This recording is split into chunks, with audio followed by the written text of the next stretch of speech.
రూపాయల లోటు బడ్జెట్తో నేను తీసుకున్న ఒక్క రూపాయి కూడా లేదు. 3,900 కోట్ల రూపాయలు లోటుతోటి నేను ముఖ్యమంత్రిగా బాధ్యత చేపట్టిన.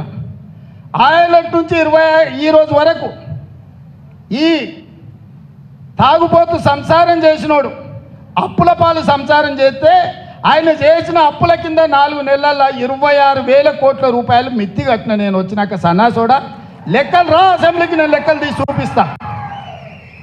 ప్రతి నెల మొదటి తారీఖు నాడు ప్రభుత్వ ఉద్యోగులకు పెన్షన్దారులకు 4,500 కోట్ల రూపాయలు జీతభత్యాలు ప్రతి నెల మొదటి తారీఖు నాడు ఇచ్చిన.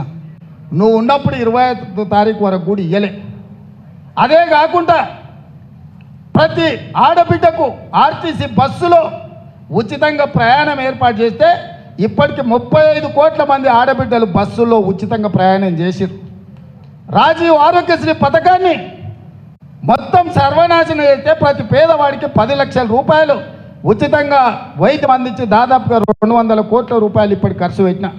ఆర్టీసీ సంస్థనే మునిగిపోతుంటే ఆడబిడ్డలకు ఉచిత ప్రయాణం ఇచ్చే ప్రభుత్వం నుంచి 1,369 కోట్ల రూపాయలు ఆర్టీసీ కట్టిన.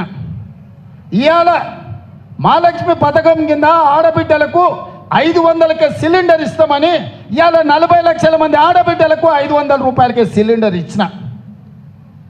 200 యూనిట్లు ప్రతి పేదవాడికి ఉచిత కరెంట్ ఇస్తామని చెప్పి దాదాపుగా 45 లక్షల ఇళ్లలో ఇవాళ వెలుగు నింపుతున్నాం. 0 బిల్లు ఇచ్చి ఉచితంగా కరెంట్ ఇస్తున్నాం. ఇదే కాదు, నువ్వు డబుల్ బెడ్రూమ్ ఇల్లు కడతాను మోసం చేస్తే పేదోళ్ళు ఇవ్వాల పిల్లలు పెళ్ళిళ్ళు అయి పెద్దోళ్ళైన ఇల్లు లేక వాళ్ళు ఇబ్బంది పడుతుంటే 22,500 కోట్లతో 4,50,000 ఇండ్లు నేను రాగానే మంజూరు చేసిన.